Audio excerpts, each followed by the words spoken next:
Quels sont les pièges fiscaux à éviter quand on veut se développer à l'international? On en parle tout de suite avec mon invité, Chahinez Medebert, associé chez Inextinso Avocat. Chahinez Medebert, bonjour. Bonjour Arnaud.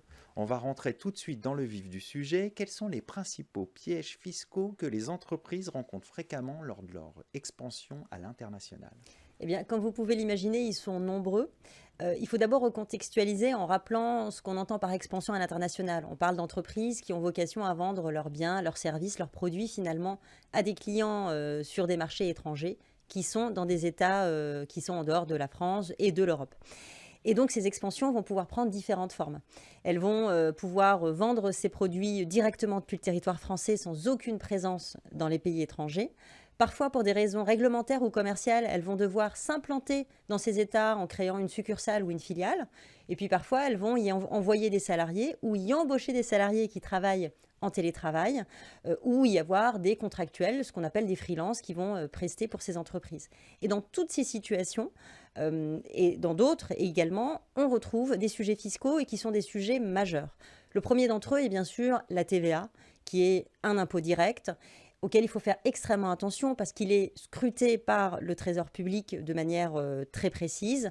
Il faut faire attention aux éventuelles exonérations que les entreprises françaises peuvent appliquer, vérifier si elles ont bien respecté toutes les conditions, le formalisme, les mentions sur les factures, et que lorsqu'il s'agit de biens, est-ce que les biens ont bien quitté le territoire français? Est-ce que l'entreprise est en mesure de le démontrer? Et puis, il y a aussi des risques en matière d'impôt sur les sociétés, que je vais appeler IS. Ils sont multiples et ils sont extrêmement stratégiques.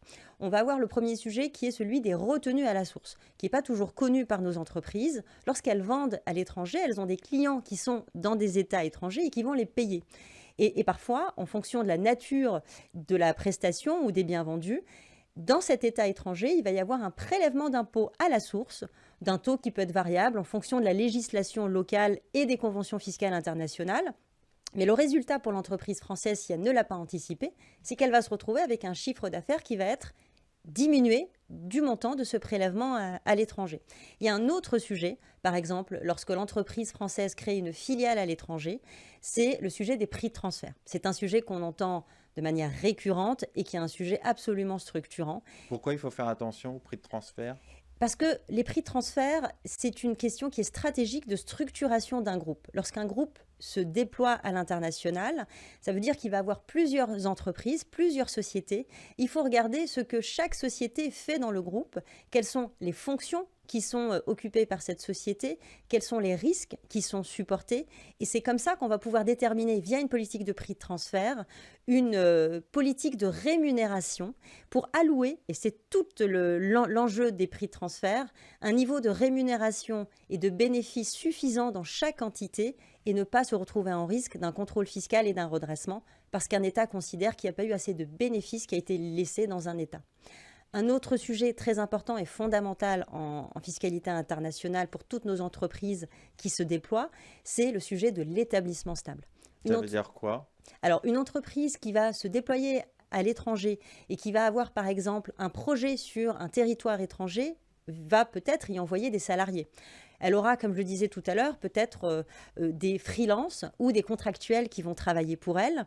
Et donc, cette présence à l'étranger peut créer une base taxable. Et donc, l'administration fiscale de cet État peut considérer que cette présence sur son territoire contribue à la création de bénéfices pour le groupe et donc vouloir taxer ce bénéfice sur son territoire alors même qu'il n'y a pas de présence juridique hormis la présence de salariés ou de personnes qui travaillent pour le groupe.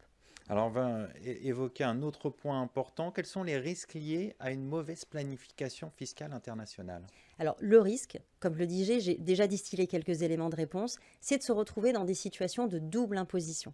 On va avoir des entreprises françaises qui vont à la fois payer leurs impôts en France sur l'ensemble de leurs revenus, mais également payer des impôts dans les États étrangers, soit parfois de retenue à la source, comme dans l'exemple que je donnais tout à l'heure, ou alors parce qu'elles n'ont pas fait attention à des situations d'établissement stable ou à leur politique de prix de transfert, et donc se faire redresser par le Trésor public, soit français, soit étranger, et payer des impôts deux fois sur les mêmes bénéfices. Et on a aussi un phénomène qui est lié à toutes ces situations qu'on appelle le cash trap, c'est-à-dire qu'elles vont se retrouver avec des liquidités, du cash qui va être piégé dans les différents États où elles ont payé de l'impôt et avoir un certain nombre de difficultés à aller récupérer cet impôt par la suite. Ça veut dire qu'on va avoir de l'argent qui est bloqué un peu partout, c'est ça? Exactement. Alors, je voudrais revenir sur le risque de double imposition. Comment se prémunir contre ce risque de double imposition? Alors, la double imposition, vous l'avez compris, elle peut apparaître sur différents griefs. C'est de la fiscalité internationale, donc ce sont des sujets extrêmement techniques. Le conseil principal pour se prémunir contre ces risques, c'est d'être extrêmement bien conseillé. Parce que sur ces sujets-là, il y a énormément de technicité. Il faut aller voir ce que disent les règles locales, le droit de chaque pays concerné. Il faut aller regarder aussi ce qu'on appelle les conventions fiscales internationales. La France a un très bon réseau de conventions fiscales.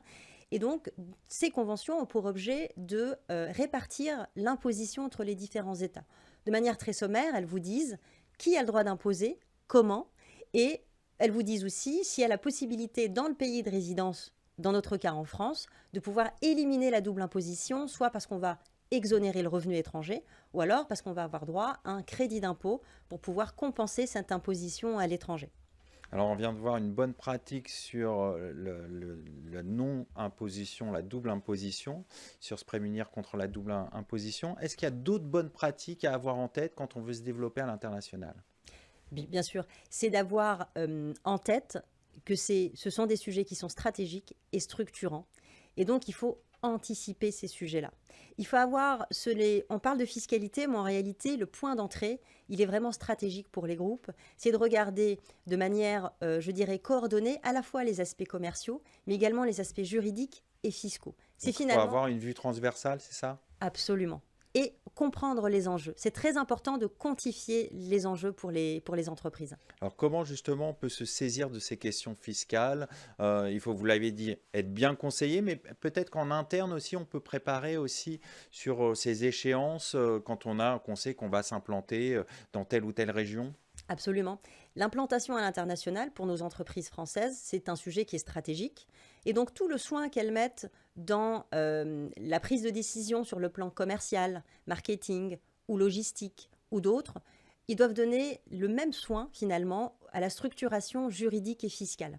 Parce que l'impact pour elles, et y compris sur une prise de décision en interne dans les entreprises, c'est de pouvoir avoir les outils nécessaires, l'information nécessaire pour aller négocier avec leurs clients étrangers. C'est de mettre les bonnes clauses dans les contrats. C'est d'avoir aussi de la visibilité pour pouvoir mettre en place une grille tarifaire qui est conforme, et notamment dans un cadre intragroupe, au principe des prix de transfert, notamment comme je l'évoquais. Et ce qu'il faut garder en tête, et c'est très important, c'est que tous les sujets que nous avons évoqués sont à adresser systématiquement et ne sont pas réservés à des multinationales ou à des groupes internationaux d'une taille critique. Ces sujets doivent être systématiquement adressés. En revanche, ce qui va varier en fonction des enjeux et de la taille des sociétés et des groupes concernés va concerner plutôt les outils ou les options de structuration qui vont être mises en place pour rester dans des solutions qui sont en adéquation avec les enjeux des entreprises. On va conclure là-dessus. Merci Chahinez Medebert. Je rappelle que vous êtes associé au sein du cabinet Inextenso Avocat. Merci à vous. Merci à toutes et à tous pour votre fidélité. Restez curieux et informés. À très bientôt sur Be Smart for Change.